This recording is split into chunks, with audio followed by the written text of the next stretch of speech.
Salut, c'est Hadès. On parle souvent de l'argent métal comme d'un refuge, une assurance, une valeur éternelle.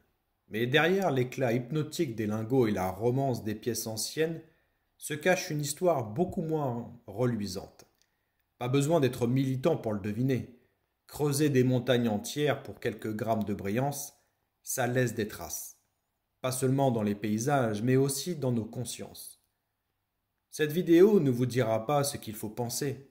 Il ne s'agit pas de distribuer des bons points écologiques, ni de jouer les juges. Non, il s'agit simplement d'ouvrir un rideau que l'on préfère souvent laisser fermé, celui des conséquences réelles de notre fascination pour ce métal gris.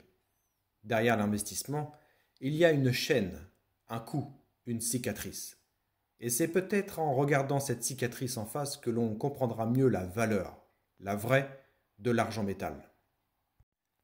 Le miroir brisé de notre avidité. Car il brille, il fascine, il rassure. Mais il pue la mort. Oui, l'argent métal, ce petit disque brillant que certains entassent comme des écureuils paniqués avant l'hiver nucléaire, dont moi y compris, est sans doute le placement le plus schizophrène de notre époque. Et qui mieux qu'Aurore Stéphan, ingénieure géologue minière, prêtresse des entrailles terrestres et lanceuse d'alerte minérale, pour nous rappeler cette évidence, que tout le monde feint d'oublier, chaque gramme d'argent, c'est une montagne de boue toxique qui nous contemple depuis les entrailles de la Terre. 1 gramme par tonne, un cadavre par once. La poésie de la mine moderne, c'est simple. Imaginez une armée de bulldozers qui déchiquetent une montagne entière pour en extraire 1 gramme de métal par tonne de roche. Une misère. Le ratio 1% de métal utile pour 99% de déchets. Un buffet gargantuesque de poisons servis à volonté, arsenic, mercure, cyanure, sulfate acide. Et nous, citoyens modernes, nous applaudissons. Encore une Tesla, encore un iPhone, encore une pièce d'argent pour mon coffre-fort. Car oui, ne nous voilons pas la face, nous sommes complices. Nous traitons la Terre comme un distributeur automatique de métaux. Tapez votre code PIN, pollution, injustice, négligence, et hop, un lingot tombe. L'argent, ce métal propre entre guillemets, sauf qu'il ne l'est pas. Ironie délicieuse, l'argent a longtemps été associé à la pureté, à la clarté, à la lune. Dans les mythes, il repoussait les monstres. Dans nos rêves modernes, il repousse l'inflation et les banques centrales véreuses. Et à raison. Mais derrière ce romantisme de pacotille, Aurore Stéphan nous balance un seau boue radioactive. L'argent n'est pas une ressource propre, c'est un coproduit des mines d'or, arraché aux roches par des procédés chimiques qui feraient vomir même un zombie provenant de Tchernobyl. À chaque once s'ajoute un cortège funèbre. Rivière empoisonnée, nappe phréatique contaminée, village sacrifié. Mais rassurez-vous, votre lingot conserve toute sa brillance sur l'étagère Ikea de notre salon. Alors, investir, sans trop salir ses mains. Comment concilier la survie financière et l'hygiène morale? Aurore Stéphan n'est pas là pour caresser les investisseurs dans le sens du lingot. Elle propose une voie sobre, qui ressemble à une crue de désintoxication minérale. 1. Privilégier l'argent déjà extrait. Pièces anciennes, lingots d'occasion, recyclage, bref, racheter l'argenterie de mamie plutôt que de financer la destruction d'une vallée en Amérique latine. 2. Limiter la quantité. Inutile de transformer son appartement en Fort Knox. Un peu d'argent, oui, mais pas une orgie métallique. L'argent métal doit être une assurance, pas une nouvelle religion. 3. Soutenir le recyclage et la sobriété. L'avenir, ce n'est pas le toujours plus de métaux rares, mais le moins mais mieux. Réparer, recycler, prolonger la durée de vie, même si cela paraît ringard dans une civilisation où l'obsolescence programmée est un sport national, pour ne pas dire mondial. Alors l'argent, idole ou viatique? Il y a là un paradoxe savoureux. L'argent métal attire aujourd'hui ceux qui veulent fuir la folie des monnaies papier.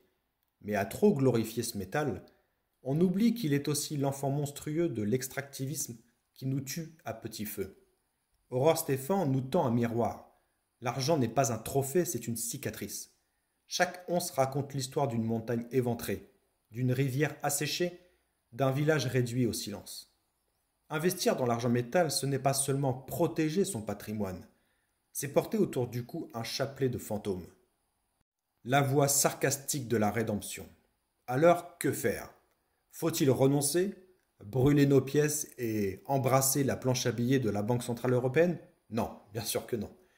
Mais il faut investir avec ce petit arrière-goût amer, comme on boit un café sans sucre en se disant oui, la vie est dure, mais au moins je reste lucide. Acheter de l'argent déjà en circulation, limiter la quantité et surtout ne pas s'illusionner. Car croire que l'argent métal est une solution propre entre guillemets, c'est comme croire que le whisky est une cure détox. En conclusion, alors oui, l'argent métal est une cicatrice brillante, un paradoxe tangible. Il nous protège des folies monétaires tout en rappelant le prix écologique de notre confort. Mais cela ne veut pas dire que nous sommes condamnés à répéter éternellement les mêmes erreurs. Nous avons une carte en main, celle de la conscience. Acheter d'occasion plutôt que neuf, recycler plutôt que creuser, limiter plutôt que d'accumuler. Des gestes simples, presque dérisoires, mais qui changent la nature même du rapport que nous entretenons avec ce métal. Parce qu'au fond, l'argent n'est pas seulement une réserve de valeur, c'est un test moral déguisé en lingot. Et il faut bien le dire, le prix actuel de l'argent est une vaste blague, une sous-évaluation à la fois obscène et tragique. On le méprise en bourse, comme si c'était un métal sans avenir, alors qu'il est vital pour l'énergie, la technologie et la survie même de notre mode de vie. Pire encore, son coût véritable, celui qui pèsera sur les générations futures, entre mines éventrées, nappes phréatiques contaminées et paysages réduits en carrières lunaires, n'apparaît sur aucune courbe ni aucun graphique. Voilà la dette cachée, bien plus redoutable que toutes nos obligations d'État. Si nous parvenons à traiter l'argent comme un outil et non comme une idole, alors il pourra être non pas comme une malédiction, mais un viatique, une petite lampe de poche pour traverser les ténèbres financières sans transformer le monde en cimetière toxique. Et qui sait, peut-être que dans cette lucidité grinçante se cache la seule forme d'optimisme valable aujourd'hui, celle qui ne promet pas un futur radieux, mais qui nous donne au moins une chance de l'affronter dignement.